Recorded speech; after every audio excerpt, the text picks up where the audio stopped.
오늘 우리에게 주신 하나님의 말씀은 에스겔서 36장입니다. 36장 36절에서부터 38절까지의 말씀을 보도록 하겠습니다. 구약성경 1209면에 있습니다. 에스겔 36장 36절에서부터 38절까지의 말씀입니다. 찾으셨으면 함께 하나님의 말씀을 봉독하시겠습니다. 너희 사방에 남은 이방 사람이 나 여호와가 무너진 곳을 건축하며 황폐한 자리에 심은 줄을 알리라. 나 여호와가 말하였으니 이루리라. 주 여호와께서 이같이 말씀하셨느니라. 그래도 이스라엘 족속이 이같이 자기들에게 이루어 주기를 내게 구하여야 할지라. 내가 그들의 수요를 양떼같이 많아지게 하되 제사 드릴 양떼 곧 예루살렘이 정한 절기의 양무리같이 황폐한 성읍을 사람의 때로 채우리라. 그리한즉 그들이 나를 여호와인 줄 알리라 하셨느니라. 아멘. 심우진 목사님 나오셔서 기도해야 합니다 라는 제목으로 말씀 전해 주실 때 하나님의 큰 은혜가 임하시길 바랍니다.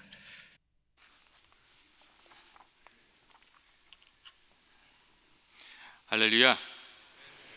또 하나님께서 오늘 주님의 말씀으로 또 만나주시고 은혜 주시리라고 믿습니다. 비전 예배도 한번 인사하도록 하겠습니다. 사랑합니다. 축복합니다. 잘 오셨습니다. 감사합니다. 교회 여러분, 오늘 저는 기도해야 한다는 제목으로 여러분과 하나님 말씀을 나누고자 합니다. 여러분, 기도가 무엇입니까? 기도는 성도의 특권이고 또 기도는 성도들이 감당해야 할 성도의 의무입니다. 여러분, 기도가 성도의 특권이라고 말한 이유는 우리가 기도를 해서 하나님께 이렇게 내려박사서 누리게 되는 그 복이 너무도 크기 때문입니다. 우리는 먼저 기도를 통해서 하나님을 만나고 하나님을 경험하고 하늘의 하나님과 신령한 교제를 나누며 살아가게 됩니다. 여러분, 사실 죄인된 인간이 거룩하신 하나님을 만난다는 것이 사실은 완전히 불가능한 일입니다. 그냥 주변에 있는 사람 하나 만나기도 죄를 짓고 나면 어려운 일인데, 죄인된 인간이 하나님을 만난다는 것, 그 하나님과 교제하면서 살아간다는 것은 사실은 말이 되지 않는 일입니다.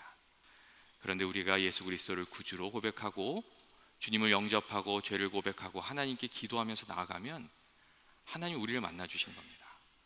우리들의 그 사정을 살펴주시고 우리들의 기도를 들어주시고 우리의 연약함을 주님께서 만져주시고 또 우리가 기도의 자리에서 하나님의 임재하심을 경험합니다.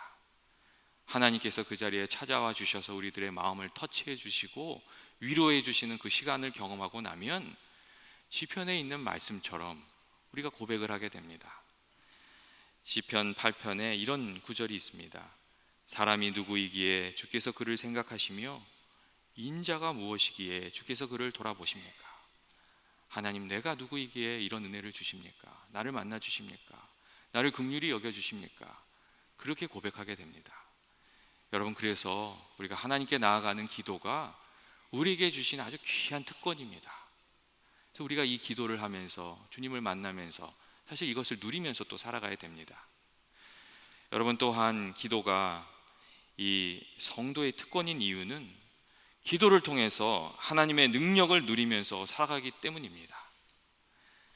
우리가 하나님께 기도할 때 하나님께서 우리에게 찾아와 주셔서 우리들을 만나 주실 뿐만 아니라 우리의 부족함을 살펴주시고 우리의 연약함을 돌보주시고 또 우리의 간구의 기도에 응답해 주십니다. 지혜가 부족한 사람이 하나님께 나아가서 주여, 내게 이 문제를 해결할 수 있는 실마리를 주십시오, 지혜를 주십시오, 이렇게 간절히 기도하면 하나님께서 그 문제를 어떻게 봐야 하는지, 어떻게 해결해야 될지 이렇게 가르쳐 주시는 그런 때들이 많이 있습니다. 용기가 없는 사람이 하나님께 나아가서 하나님 아버지, 내게 좀 용기를 주십시오 이렇게 간구하면 하나님께서 담대한 마음을 부어주셔서 감당해야 될 일들 감당하게 하시는 때들도 많이 있습니다. 힘이 없는 자들이 하나님께 나아가서 주여 도와주옵소서 이렇게 간절히 씨름하면서 나아가면 하나님께서 그 기도를 받으실 때 능력을 베풀어서 능력 있게 하시는 경우들이 우리가 살아가는 이 삶에 너무나도 많이 있습니다.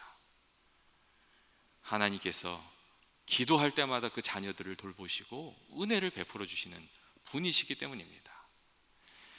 여러분, 물론 우리에게 이렇게 기도해도 잘 응답되지 않는 기도들도 좀 있습니다. 제가 약간 농담을 섞어서 드리는 얘기니까 시리어스하게 듣지 마시고 들으시면 됩니다. 예전에 어떤 애가 학교 갔다 오더니 집에서 막 기도를 하더랍니다. 근데 그 기도의 제목이 뭐였냐면, 주여 이탈리아의 수도가 파리가 되게 하여 주옵소서. 그런 기도였어요. 엄마가 이상하잖아요. 왜 이탈리아의 수도가 파리가 되게 해달라고 기도를 하는지. 그래서 물어봤어요. 왜 그렇게 기도를 하니? 그랬더니 하는 말이, 시험을 봤는데 파리라고 썼어. 이렇게 얘기를 하더래요. 여러분, 이런 기도는 응답이 되지 않습니다. 내가 생각하기에도 또 하나님이 보시기에도 말이 되는 기도를 드려야지 응답이 되지, 하나님이 보시기에도 이렇게 합당하지 않고 내가 생각하기에도 이건 좀 무리다 싶은 기도들은 잘 응답이 되지 않습니다. 물론 인간적인 생각에 무리라고 생각되지만 주님이 하신 말씀이기에 믿음으로 나아가는 기도들은 좀 다릅니다. 하지만 이렇게 말이 안 되는 기도를 드리고선 이렇게 애를 쓴다고 해서 그것이 잘 응답되는 것은 아닙니다. 성경에 보면 말도 되고 감동도 되고 설득력도 있는 그런 중보의 기도들이 있습니다. 모세의 기도가 그런 경우인데, 이스라엘 백성들이 하나님께 막 불평하고 그러다가 하나님 심판을 받을 그런 상황이 됐습니다. 그러니까 모세가 하나님 앞에 나아가서 이렇게 기도를 합니다. 뭐라고 기도를 하냐면, 주여 이 백성을 애굽에서 구원하신 것이 이 광야에서 다 이렇게 망하게 하시려고, 죽이려고 하신 것입니까? 그런 이야기를 합니다. 여러분, 그 말이 맞지 않습니까? 하나님께서 애굽에서 건지신 것이 광야에서 망하게 하시려고 하신 게 아니잖아요. 그러니까 그 기도를 듣고 하나님께서 이스라엘에게 내리려고 하셨던 그 심판의 마음을 바꾸십니다. 그리고 그 기도에 응답하십니다. 우리가 이렇게 하나님께서의 마음에 합한 그런 기도를 이렇게 드리도록 우리가 드리는 기도를 좀 잘 살펴봐야 됩니다. 또 성경에 보면 이런 이야기도 있습니다. 마가복음 9장에 나온 얘기인데, 아이가 귀신이 들렸어요. 그래서 예수님께 그 아이를 데려왔습니다. 그리고 예수님께 고쳐달라고 하면서 하는 말이 무슨 말이냐면, 주여 할 수 있으시거든 고쳐주십시오, 이렇게 이야기를 합니다. 그러니까 예수님께서 그 이야기를 듣고 하신 말씀이, 할 수 있거든이 무슨 말이냐, 믿는 자에겐 능치 못함이 없다. 하나님 앞에 가지고 나와서 간구할 때는 믿음으로 담대하게 이렇게 간구를 해야지, 그게 무슨 기도냐, 기도를 하려면 좀 잘해라, 이런 이야기를 하신 적이 있었습니다.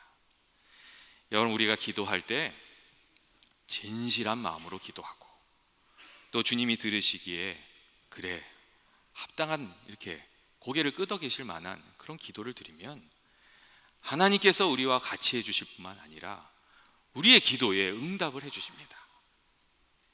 우리가 간절히 나아가서 간구하는 그 기도 제목들이 좀 시간이 걸릴지는 모르지만 하나님께서 그것을 반드시 응답하시는 것을 우리가 경험하게 됩니다. 물론 기도할 때 우리가 인내가 필요한 때들이 많이 있습니다. 하나님께서 계획하신 대로 하나님께서 일을 하시고, 또 하나님께서 그 일을 이루시는 때가 우리에게 가장 좋은 때이기 때문에 하나님께서 이렇게 기다리라고 하시고 인내하라고 하시고 그런 때가 있습니다. 또한 우리가 기도할 때 악한 영이, 마귀가 우리 길을 방해하기 때문에 또 이게 기도하면서 인내로, 씨름으로 좀 싸워내야 할 그런 때도 있습니다. 여러분, 사단이 우리가 잘 되는 것을 결코 좋아하지 않기 때문에 우리가 영적으로 좀 일어나서 깨어나서 기도하고 하나님께 나아가서 좀 은혜도 받고 복도 받고 응답도 받으려고 하면 사단이 꼭 방해를 합니다. 여러분, 성경을 보시면 다니엘과 같은 위대한 신앙의 사람도 기도 응답을 받기 전에 악한 마귀가 대적했다는 것을 우리가 읽을 수가 있습니다. 다니엘서 10장에 이렇게 나오는 이야기인데, 어떤 얘기냐면 이런 거예요. 다니엘이 이렇게 민족을 위해서 기도하면서 하나님의 기도 응답을 이렇게 간절히 사모했거든요. 그랬더니 이 가브리엘이라는 천사가 와서 다니엘에게 하나님께서 주신 그 기도 응답을 전달해요. 근데 그때 그 가브리엘 천사가 하는 말이 의미가 있습니다. 다니엘이 기도를 시작하자마자 하나님께서 가브리엘 천사를 보내셨다는 거예요. 기도 응답을 주라고. 근데 오는 중에 사단이 그를 붙들고 못 가게 해서 그와 씨름을 하는데 미가엘이라는 천사가 와서 도와주었기에 20여일간 거기 부들겨 있다가 이제 와서 주의 기도 응답을 전해준다 하는 그런 내용이 거기 딱 이렇게 적혀져 있습니다. 그 표현이 조금 달라요. 그래서 그런데 거기에 이제 사단을 표현하는 말을 어떻게 얘기하냐면 바사 왕국의 군주라고 표현해요. 그 군주가 21일 동안 나를 막았기 때문에 이렇게 표현하고 있어요. 그 내용은 그거예요. 다니엘이 이렇게 주님께 간절히 기도했는데 사단 마귀가 대적했다는 그런 내용입니다. 여러분, 우리가 하나님 말씀 붙들고 믿음으로 기도할 때도 여러분 믿음의 사건들이 이렇게 믿음이 이렇게 흔들리는 그런 일들이 일어나곤 합니다. 여러분, 그러면 우리 자신에게 혹시 문제가 있는 것은 아닌지 살펴야 되고, 그 다음에 내가 간구하는 기도의 제목들이 하나님의 뜻에 이렇게 잘 맞는 것인지 살펴야 되고, 여기에 부족함이 없다면 악한 마귀가 대적하는 줄 알고 시험을 이기고 믿음으로 기도하고 좀 센 기도를 드려야 됩니다.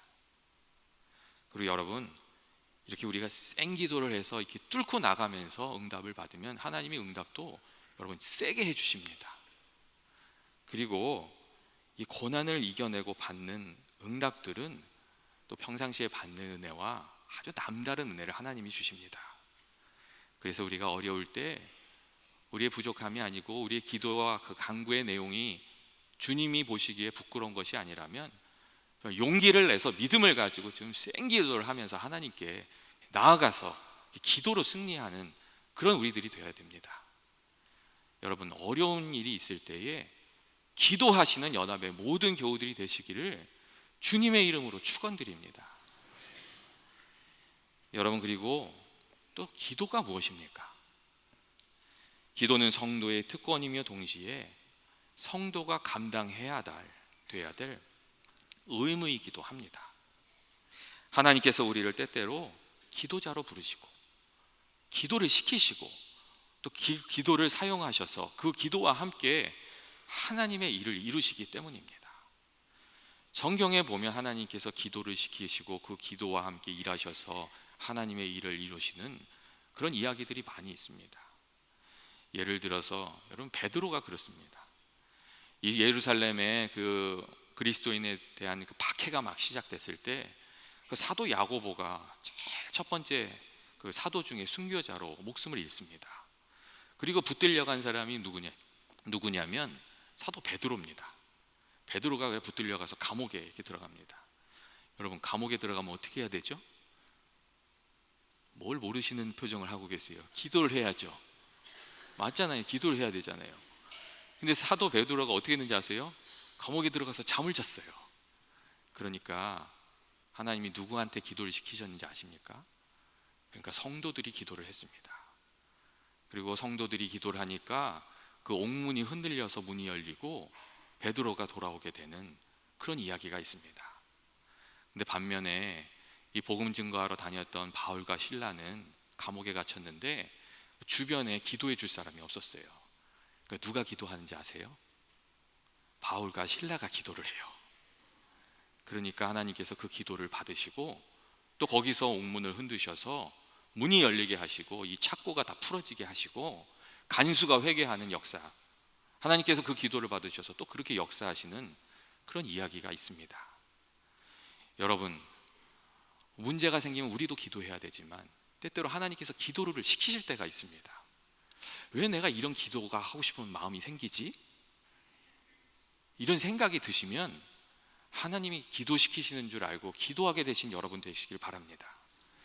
하나님이 기도를 시키시고 그 기도를 받으셔서 하나님의 일을 이루십니다. 그렇게 하나님께서 우리들의 삶을 인도해 가시는 경우가 여러분 많이 있습니다. 여러분, 저도 비슷한 경험을 한 적이 있습니다. 제가 가끔 드리는 이야기인데, 제가 이래봬도 대학교 4학년 때 과대표를 했어요. 그래서 그 학생들을 다 데리고 제주도로 마지막 수학여행을 갔거든요. 이제 수련회 겸 수학여행 겸 그렇게 갔어요. 근데 계획했던 대로 일이 진행이 안 되고 다 틀어졌어요. 그래서 제가 인솔자였기 때문에 여기저기 찾아다니면서 그거를 문제를 해결하느라 너무너무 힘들었어요. 근데 어쨌든 하나님의 은혜로 이렇게 그 학생들이 다 불평하지 않을 좋은 수학여행을 하고 진짜 아슬아슬하게 돌아왔어요. 개인적으로 제가 제주도를 별로 안 좋아했었어요. 그리고 내가 제주도 다시는 안 간다 막 그런 경험이 있었어요. 근데 집에 돌아와서 문을 열고 현관문을 열고 딱 집에 들어가는데 어머니가 탁 나오시는 거예요. 그러면서 하시는 말씀이 야, 너 잘 갔다 왔냐? 그러시는 거예요. 그래서 내가 뭐라고 얘기를 하겠어요. 뭐 그 상황에서 제가 야, 진짜 너무 고생했어요. 뭐 이런 얘기를 하겠어요. 그래서 예, 잘 다녀왔습니다. 뭐 별일 없었습니다. 이렇게 얘기했는데 갑자기 어머니가 그런 얘기를 하시는 거예요. 제가 수학여행을 갔는데 기도하다가 꿈을 꿨는데 제 온몸에 바늘이 꽂혀 있더래요. 그래서 너무 걱정이 돼가지고 매일 밤마다 하나님 저 바늘을 다 뽑아달라고 도와달라고 이렇게 기도를 하셨다는 거예요. 뭔지는 모르지만. 근데 그 얘기를 탁 하시는 거예요. 제가 그 얘기를 듣고선요 깜짝 놀랐어요.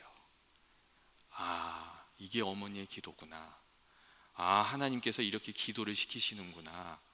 아, 하나님께서 이런 중보 기도를 사용하셔서 하나님께서 우리들을 지키시고 도우시고 인도해 주시는구나.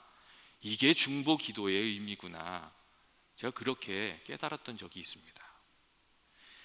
여러분, 하나님께서 우리들에게 기도를 시키면 그 기도의 짐을 우리가 잘 감당해야 됩니다. 하나님께서 그 기도를 받으시고 하나님의 일들을, 하나님의 역사를 이루시기 때문입니다.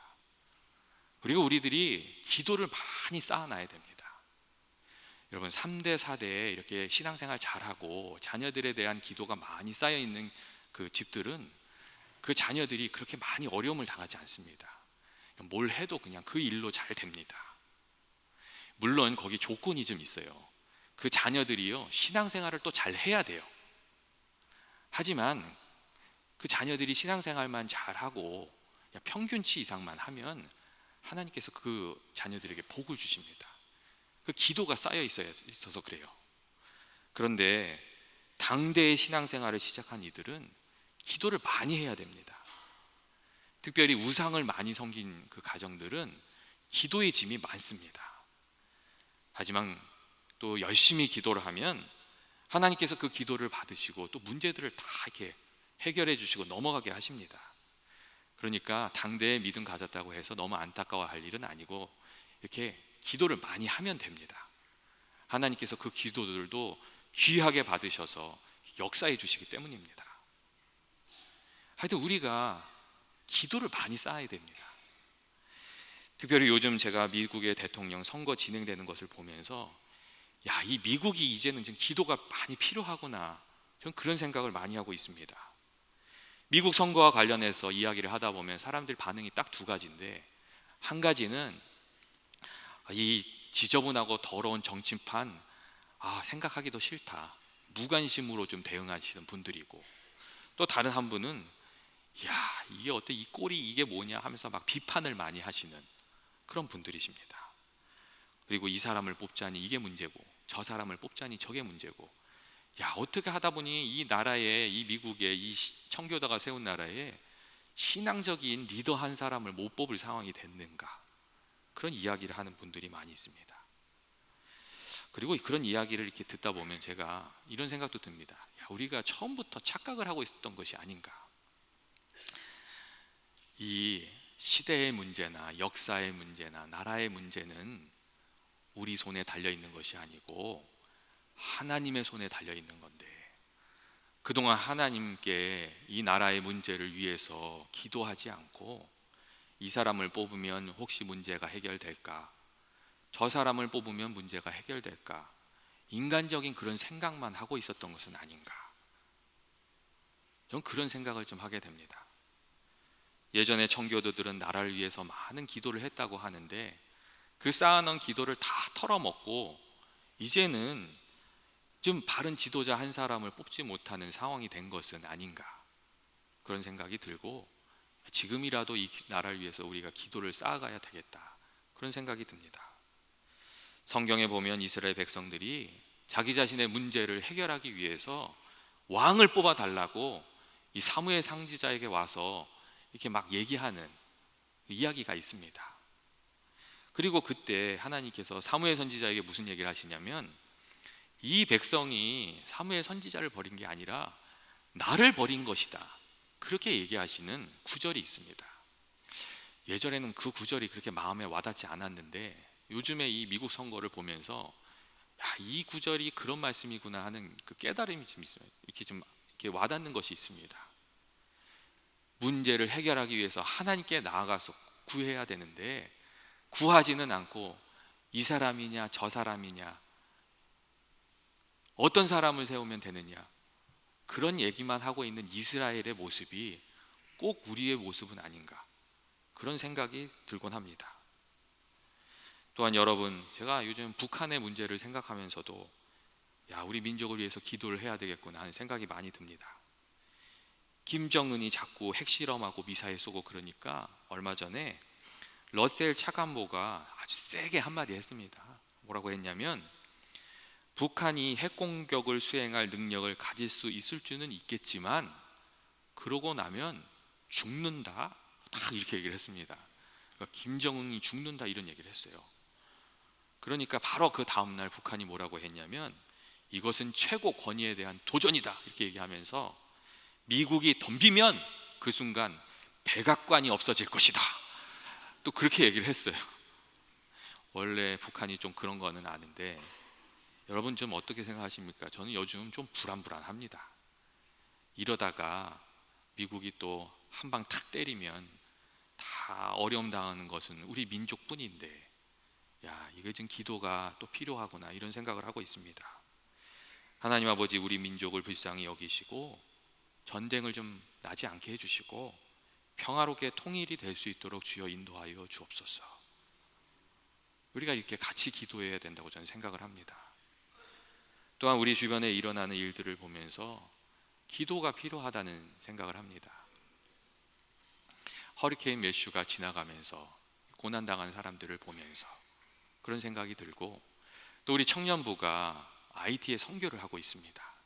근데 이제 선교사님이 사진을 보내주셨는데 거기 또 상황을 보니까 거기 진짜 도움도 필요하고 기도도 필요하구나, 이런 생각들이 듭니다. 그리고 여러분, 남의 일처럼 생각하실 수도 있는데 요즘에 흑백 갈등이 정말 많이 심각해지고 있습니다. 대선 때문에 그런 기사들이 좀 없어졌는데 사실 그 문제를 놓고도 우리가 기도해야 되지 않는가, 저는 그런 생각이 듭니다. 하나님께서 이 나라를 위해서 기도하라고 저희들을 부르시고 계시는데 우리가 그 음성을 잘 듣지 못하는 것은 아닌가 하는 그런 생각을 요즘 좀 하고 있습니다. 여러분은 언제 기도하려고 하십니까? 예전에 윈스턴 처칠이 영국의 수상으로 있을 때 하루는 이 처칠이 그 의자에 머리를 이렇게 기대고 눈을 감고 있었다고 합니다. 그러니까 그 하원의 의장이 처칠에게 이렇게 얘기를 했어요. 수상 국가에서 지금 국회에서 이 중요한 일이 다루어지고 있는데 이 중요한 자리에서 졸고 있습니까? 딱 그렇게 얘기를 했습니다. 그러니까 처칠이 그 이야기를 듣고, 아닙니다, 제가 졸고 있었던 것이 아닙니다, 기도하고 있었습니다, 그렇게 이야기를 했습니다. 그랬더니 하원이 그 이야기를 듣고, 기도라고요? 하필이면 이럴 때에 기도를 합니까? 또 그렇게 맞받아쳤습니다.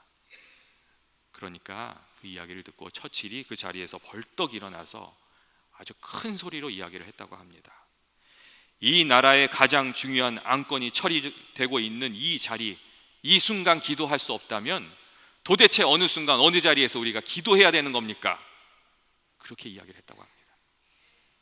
여러분, 나라의 중요한 안건이 처리되는 그 자리에서, 인생의 중요한 문제들이 결정되는 그 자리에서 우리가 기도하지 않는다면 도대체 어디서 기도해야 되냐고. 그렇게 처칠이 묻고 있었던 것입니다. 여러분, 오늘 성경 말씀을 보시면 이스라엘 민족이 가장 어려운 시기에, 그런 시기가 찾아왔을 때 하나님께서 에스겔 선지자를 보내셔서 이제는 너희가 기도해야 될 때이다,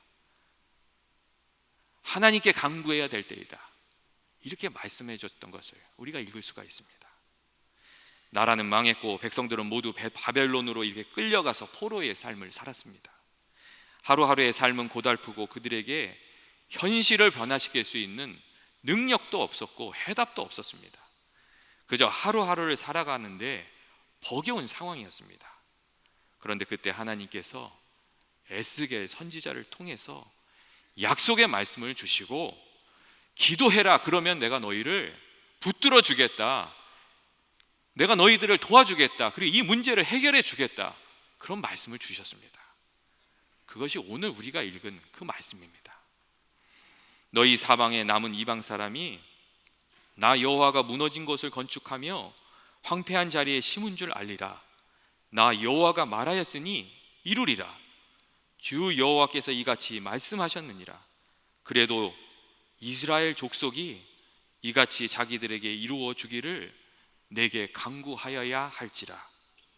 내가 그들의 수요를 양떼같이 많아지게 하되 제사드릴 양떼 곧 예루살렘이 정한 절기의 양무리 같이 황폐한 성읍을 사람의 때로 채우리라. 그리한즉 그들이 나를 여호와인 줄 알리라. 그렇게 약속의 말씀을 주시고 또 기도하라고, 하나님을 붙들으라고 그렇게 말씀해 주셨습니다. 하나님께서는 어려운 상황이 찾아왔을 때 원망하고 불평하고 절망할 것이 아니라 하나님의 책을 펴서 약속의 말씀을 발견하여 그것을 붙들고 하나님을 믿는 믿음으로 기도해야 된다고 그렇게 말씀해 주셨던 것입니다. 여러분, 이 약속의 말씀을 듣고 유대인들 중에 믿음의 사람들이 일어나서 기도하기 시작했습니다. 그리고 그 기도를 통해서 이스라엘이 회복되는 역사가 일어났습니다. 그 중에 우리가 잘 아는 사람이 다니엘이고, 그 사람들 중에 우리가 잘 아는 사람이 느헤미야 같은 사람입니다. 그리고 성경을 보면 이들 이렇게 유명한 사람들 외에도 약속을 붙들고 말씀을 붙들고 이스라엘을 위해서 기도한 사람들이 많이 있었던 것을 우리가 찾아서 읽어볼 수가 있습니다. 여러분, 문제의 해결책이 누구에게 있습니까? 여러분, 하나님께 달려있음을 우리가 확실히 믿어야 됩니다. 여러분, 문제가 생기면 사람들이 많은 말로 그 문제를 해결할 수 있으리라고 생각합니다. 그리고 그런 말을 많이 하면 자기들이 다 똑똑한 줄 압니다. 근데 여러분, 문제의 해결이 거기에 있지 않습니다. 하나님의 말씀에 있고 하나님의 약속의 말씀을 붙들고 기도하면서 그 말씀에 헌신해서 삶으로 살아내는 사람들, 여러분, 그런 사람들을 통해서 언제나 문제는 해결되게 있습니다. 손가락질 하는 사람, 손가락질로 문제가 해결되지 않습니다. 사람도 안 바뀌고 가정의 문제도, 교회의 문제도, 나라의 문제도 불평과 분만과 어떤 지적으로는 해결이 되지 않습니다.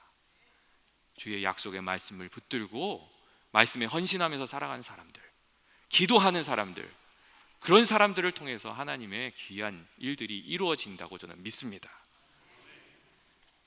여러분, 연합의 모든 교우들이 저는 기도하는 사람 되기를 주님의 이름으로 축원드립니다.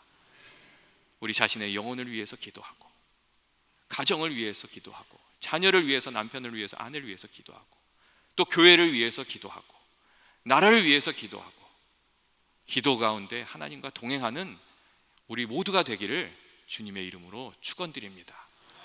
같이 기도하시겠습니다. 사랑이 많으신 하나님 아버지, 저희 모두가 정말 주의 말씀을 붙들고 기도하는 기도의 용사가 되게 하여 주시옵소서.